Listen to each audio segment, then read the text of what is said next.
Mark, commiserations. How do you sum up the match overall? Yeah, it was rubbish really from start to finish. I never felt really involved in the match in any way. Felt quite flat, and for a quarter-final of the World Championships that's pretty embarrassing to say that, but very little intensity there. I couldn't get anything going to give me that sort of fire in the belly type thing, and it wasn't for the want of chances. I had so many chances in that match and just didn't take them. That's the bottom line. I just didn't play well enough. And is there any reason why you felt a bit flat or anything? Can you put your finger on it at the moment? No, that's something I'm going to have to sit down with my coach and talk about, but yeah, I just never really got in that match mentally. I didn't feel involved. It was like I was watching it from the outside looking in. It was a really weird match to be involved in, but look, I had plenty of chances, and that's the disappointing thing, because I rely a lot on my scoring. I think it's normally my best attribute, but over the 2 days it was pretty pathetic. And you mentioned beforehand in an interview I was listening to about the occasion. So do you think it was maybe the occasion of being out there or something that perhaps played on your mind or something like that, or not?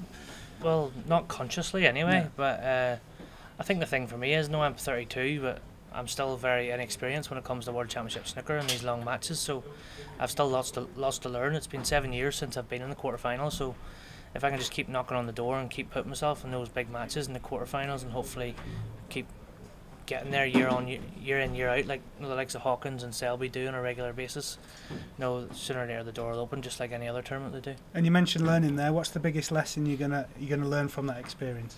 I think I'm going to have to learn to listen in the next few weeks. I would say Chris Henry's got a lot for me to talk about, and it's a matter of listening and learning, because we've only just started our journey together. We're only maybe 6 weeks in, and I can already feel improvements in different things, and if we can tighten up a little bit technically as well, which we will do over the summer, then I think there's a bright future ahead.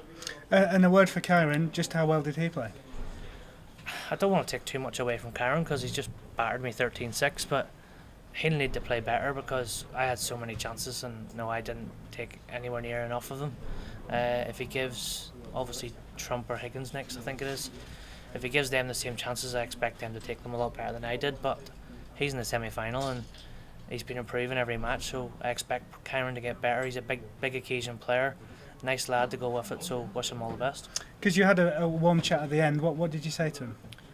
I just wished him all the best. I told him to enjoy the one table setup, and I just said that I hope he wins it for him and his family. He's a good family man, and Sophie and the kids they've always been nice to me and my family over the years, so just a kind word like he gave me at the end of the Masters. So yeah, I wish him all the best, but deep down I'll go home and I'll probably not watch another ball, and I don't really care who wins. I'm going to say, because with it being wide open, do you feel it's a real opportunity missed for you? Not really, no. I don't care about the top players not being here or being here.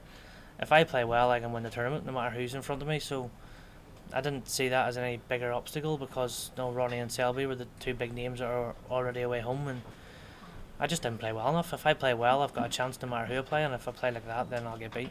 So you've talked about the disappointment, but overall throughout the season, you've won the Masters, you've got back here to a quarter-final, so plenty to build on.